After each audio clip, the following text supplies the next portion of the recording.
Koto warnanira kang sirna saking kandhutan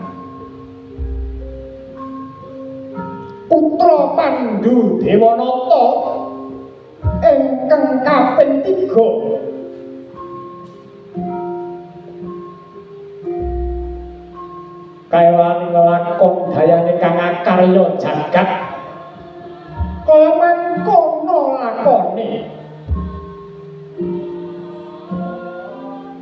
nadyan masih asipat jabang bayi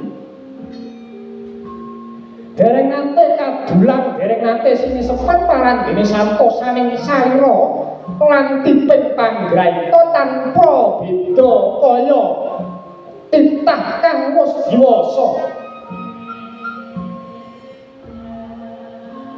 boten kanya-nyana keblasok ing karang kawidodareng dadya kandhek lampahe boten ebak boten musik pauta para widodari ingkang dedunung ana ing karang kawidodaren dasar widodari kang gampang katarik marang sawiji-wiji nyumurupi ana cahya kang angengung ya anyaketi sang binagus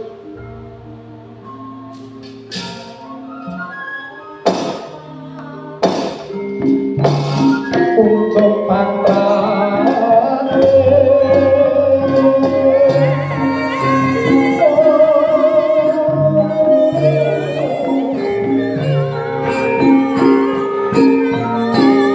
kamu karo mampun kawasan Indonesia karo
taning kita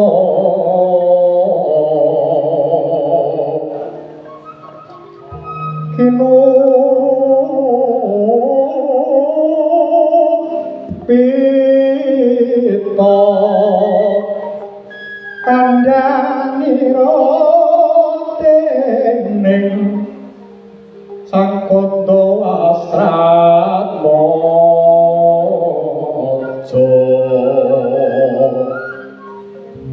sabadaing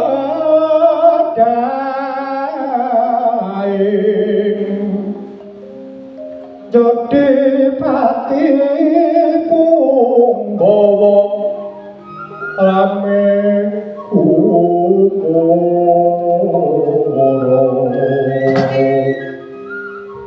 rene lan sakarsa eniran kontrowi no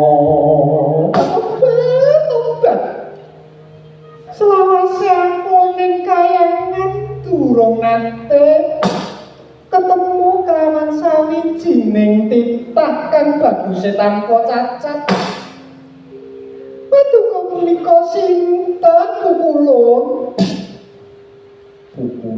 kuya apa dudu dewa tegese apa kowe tukang sing nabuh gamelan ning kayangan apa kowe Gandharwa. Gandharwa kuwi apa? Dudu. Napa paduka menika ratu sinuwun kuwi apa? Dudu jebule. Tobat. Pengrawit dudu sinuwun dudu. Apa kowe dalang? Dalang ya apa? Padahal mungkin bangsane apa, Pak Tobat? Wujudan bagusé tanpa cacat. Wiwit pucuk rambut nganti tekan jempolaning suku ora ana cacate. Aku ora ngerti aku iki sapa lan bangsane apa. Yen to kowe ora ngerti kowe bangsane apa, ora dadi ayo tak kanthi melu aku ya.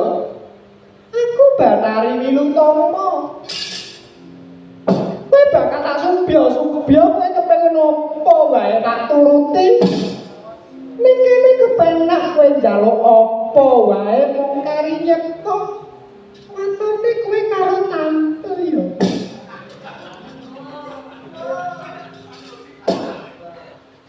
Wong bagus kancah yane ngono. Kowe aja tansah gawe wuyung. Rasaku nganti bingung. Kowe aja ketlik aku kang nandhang gandrung. Aku aja kok gawe bingung. Iki aku neman apa iki? Supraba. Pengen iki widodari sing isih bocah. Umurmu kuwi durung genep 200 taun. Ora patut nek iki gandrung. Gandrung menika napa kedah ping sampun sepuh. Lan manut butuhe. Angger ana sing luwih sulistya iki dene gandrung. Ora kowe kuwi bangsane apa? Aku iki widodari kayangan. Lan iki aku iki widodari kayangan Citulukku. Bathari Wilutama. Lah nek sak kiwa tengenmu kuwi jajelanat kabeh iki peri-peri. Iki bangsane setan bekasaan. Mboten kula nggih widodari, kula nggih widodari. Aku iki bingung. Aku iki ana ngendi? Lan aku durung tepung saking makhluk ana ing kene. Yen isih bingung ayo ndak kanthi mancing ana ing bale. Bakal sesandingan kelawan aku selawase urip. Wong wadon kuwi uripe dipayungi kasusilan. Aja disiki gandrung. Kodrate wanita kuwi digandrungi. Ya miturut butuhe to. Nanging tumindakmu anggal. Sing nyawang nek rasaku ya alus, tumindakmu saru. Tumraping wong wadon. Kumantung sing nyawang. Nanging tumrapku luhur. Nek wong wadon disini gandrung bakal ngelongi derajating kawanitan.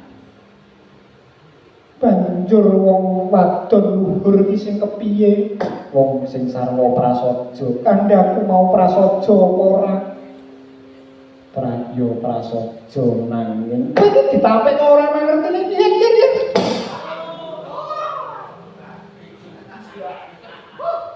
Wong iki ditampik wong kaya ngoyak ae. Dereng kinanten kula ditampik wong nyatanipun sapet jagung langkung dangu kaliyan kula katimbang paduka. Nanging kowe iki meksa. Ayo Raden. Kowe kowe kuwi oh ayo ndak kanthi manjen ana tilamro bareng ana widodari karang kawidodaran kene yo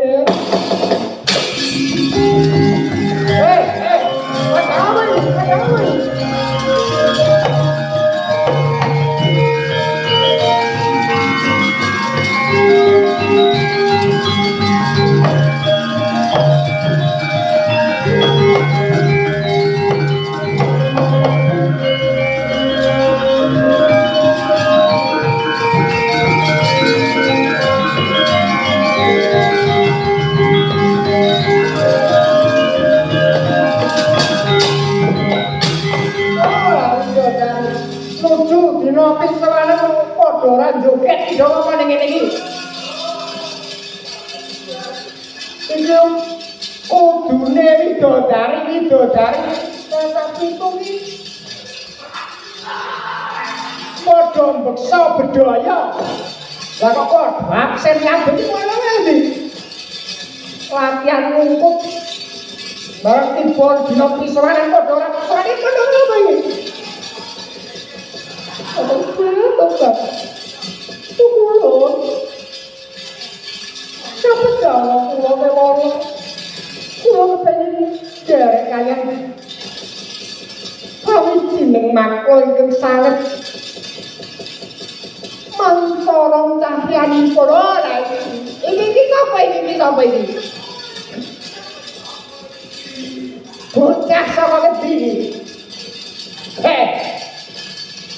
kowe bangsane apa? Aku ora ngerti aku bangsane opo. Kanjeng kowe bangsane ora layak. Kalau ora ngerti barang ulun iki dewa. Ayo, gelem ora kowe kudu mingkatani kawin tare. Aku gelem lunga saka kayangan nanging aku kudu ngaku iki sejatine sapa. Aku sekarepe dhewe. Edro. Wonten dawuh.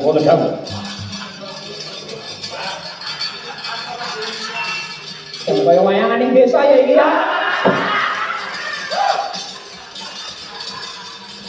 Iki ana sawijining makhluk kang murang tata. Bisa mungkal ning kayangan nducuk ana ing karang kawidodaren. Larangan bocah iki cemplung ning neraka ya man. Nggih, iki wis tak kedhan. Ayo.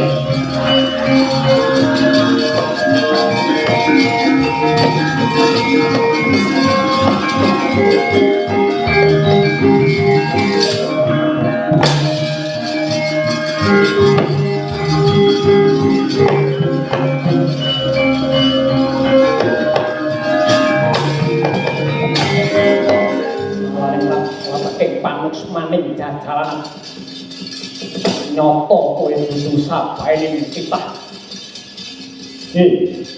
Titah ngaku sapa kang dajalan. Nek kowe takon karo aku ora bisa manjili aku iki sapa. Lan tuduhno aku sejatine sapa ora tau. Ketandangan dening Bathara Indra lan para dewa-dewa sakayan ora lunga dadi lebur dadi awu kowe.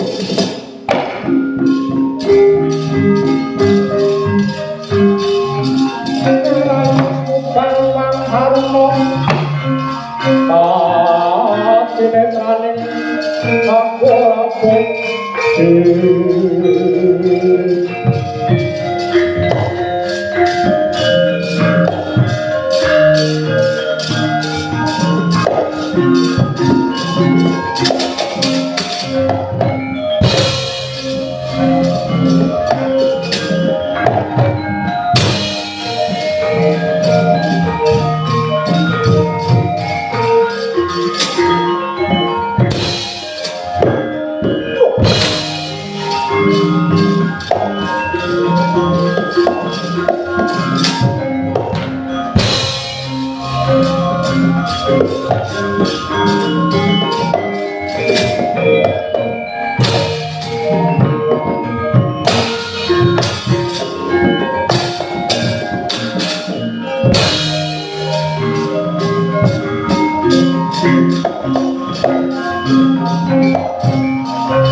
angeng ngoti maweh Prabu Padang apa kae sejarane sapa lan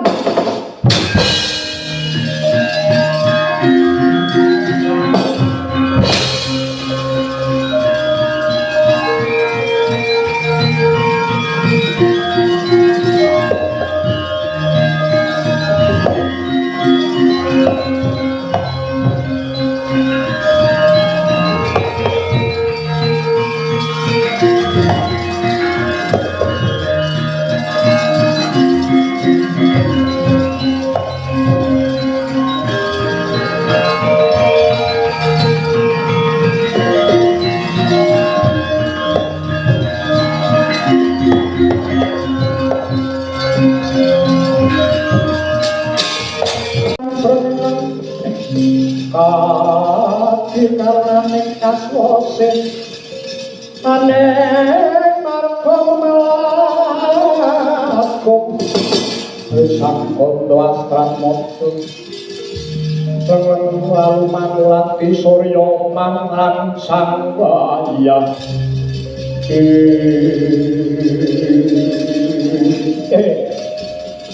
opat-opat sok molang kena ngopo kowe mapan ning kene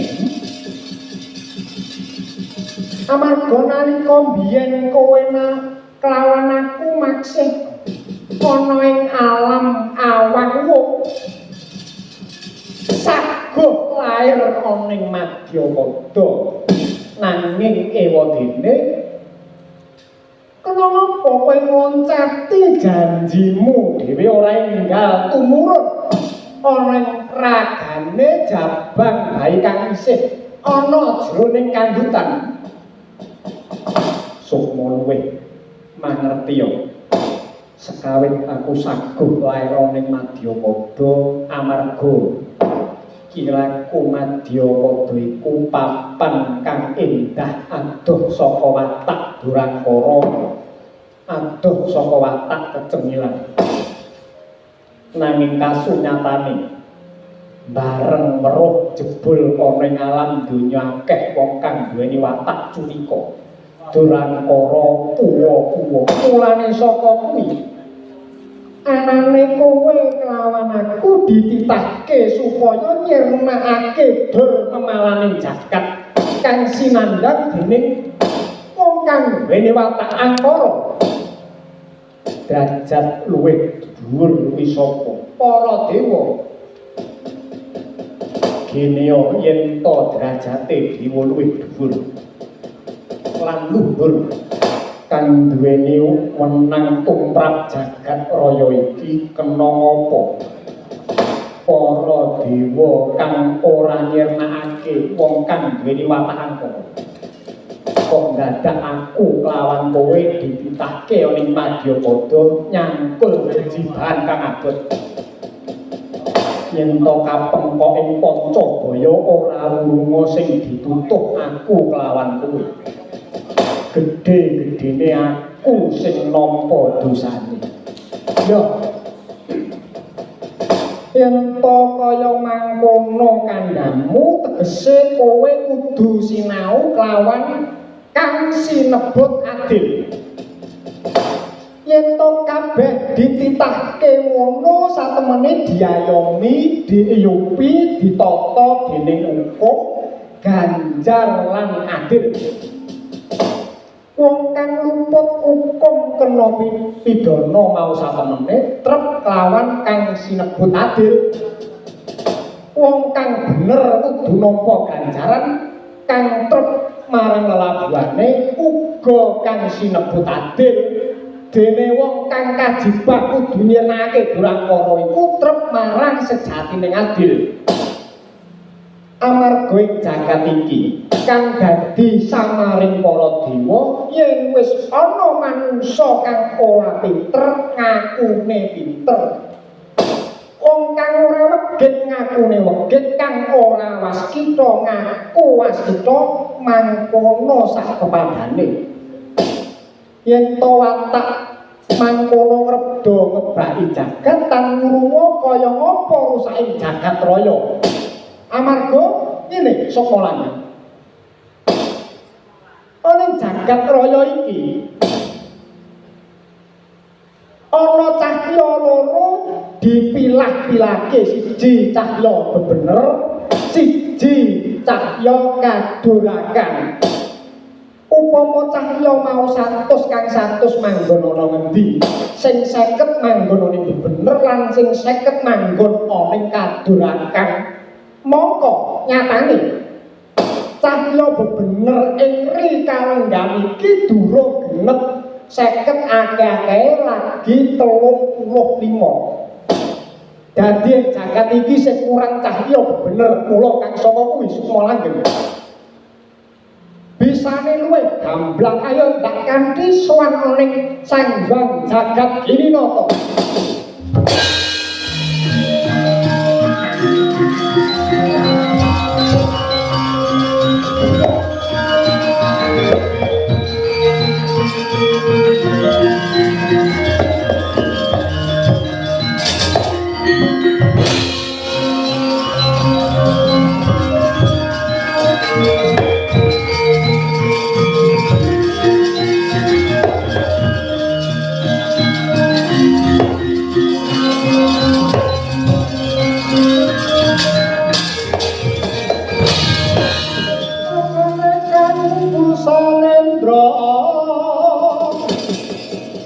Nyoramkan sunareng rawi lamun tindha ning Mandrawa sirna sipating canmi tindha ngerti ati umuran madya padeku Wauta sang Nareswara